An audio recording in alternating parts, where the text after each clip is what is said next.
यूहन्ना 16 में मैंने अपने चेलों को मेरे जाने के बाद आने वाले कठिन समय और चुनौतियों के लिए तैयार किया। मैं पवित्र आत्मा के आने के बारे में बताता हूं और उन्हें उनकी अंतिम खुशी और जीत का भरोसा दिलाता हूं। आइए इस महत्वपूर्ण अध्याय में ध्यान करते हैं।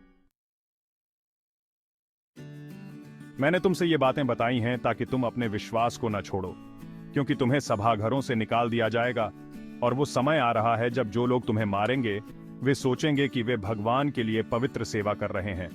ऐसा इसलिए है क्योंकि उन्होंने न तो पिता को कभी जाना है और न ही मुझे। हाँ, मैं तुमसे ये बातें अभी बता रहा हूं ताकि जब वे घटित हों तो तुम्हें मेरी चेतावनी याद रहे। मैंने तुम्हें पहले नहीं बताया क्योंकि मैं कुछ समय और तुम्हारे साथ रहने वाला था। यीशु पवित्र आत्मा के काम और उनके जाने के महत्व के बारे में बताते हैं। पर अब मैं अपने भेजने वाले के पास जा रहा हूं और तुम में से कोई यह नहीं पूछता कि मैं कहां जा रहा हूं। इसके बजाय तुम दुखी हो क्योंकि मैंने तुमसे ये बातें कही हैं। पर सच तो यह है कि मेरा जाना तुम्हारे लिए अच्छा है, क्योंकि अगर मैं नहीं जाता तो सहायक नहीं आएगा। अगर मैं चला जाता हूं तो मैं उसे तुम्हारे पास भेजूंगा, और जब वह आएगा तो वह दुनिया को उसके पाप और भगवान की धार्मिकता और आने वाले न्याय के बारे में दोषी ठहराएगा। दुनिया का पाप यह है कि उसने मुझ पर विश्वास करने से इनकार कर दिया। धार्मिकता उपलब्ध है क्योंकि मैं पिता के पास जाता हूं और तुम मुझे फिर कभी नहीं देखोगे। न्याय आएगा क्योंकि इस दुनिया के शासक का न्याय हो चुका है। यीशु पवित्र आत्मा के मार्गदर्शन के बारे में बताते हैं। थोड़ी देर में तुम मुझे फिर नहीं देखोगे, पर उसके थोड़ी देर बाद तुम मुझे फिर से देखोगे।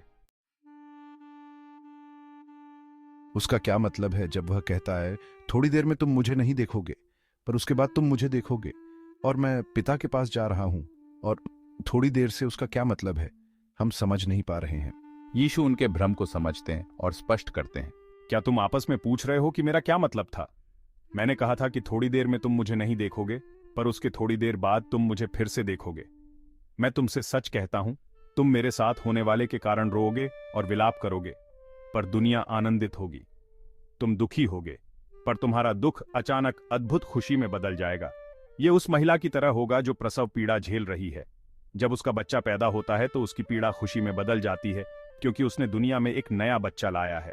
तो अब तुम्हें दुख है, पर मैं तुम्हें फिर से देखूंगा। तब तुम आनंदित होगे और कोई तुम्हारी वह खुशी छीन नहीं सकता।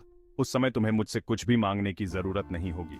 मैं तुमसे सच कहता हूं, तुम सीधे पिता से मांगोगे और वह तुम्हारी प्रार्थना पूरी करेगा, क्योंकि तुम मेरे नाम का उपयोग करते हो। तुमने ऐसा पहले कभी नहीं किया। मेरे नाम का उपयोग करके मांगो और तुम पाओगे, और तुम्हें बहुत खुशी मिलेगी। यीशु पिता के साथ उनके रिश्ते में आने वाले बदलाव के बारे में बताते हैं।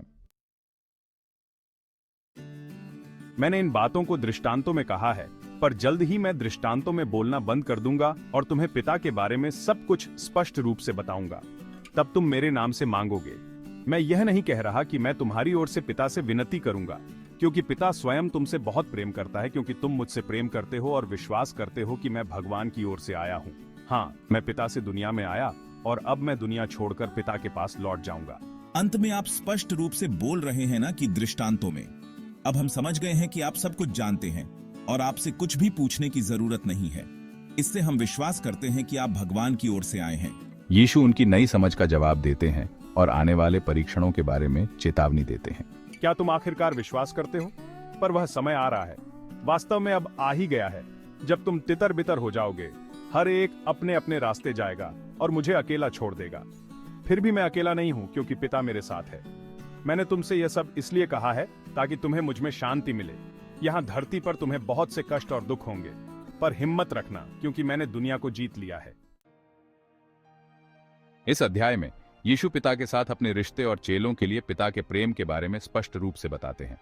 उसने उन्हें दुनिया पर अपनी जीत का भरोसा दिलाया, और उस आनंद का जो उनका इंतजार कर रहा है, तमाम कठिनाइयों और दुखों के बावजूद उन्हें उसमें शांति मिल सकती है। आइए हम इन वादों को थामे रहें जब आप अपनी चुनौतियों का सामना करते हैं, यह जानते हुए कि उसने वास्तव में आपके लिए दुनिया को जीत लिया है।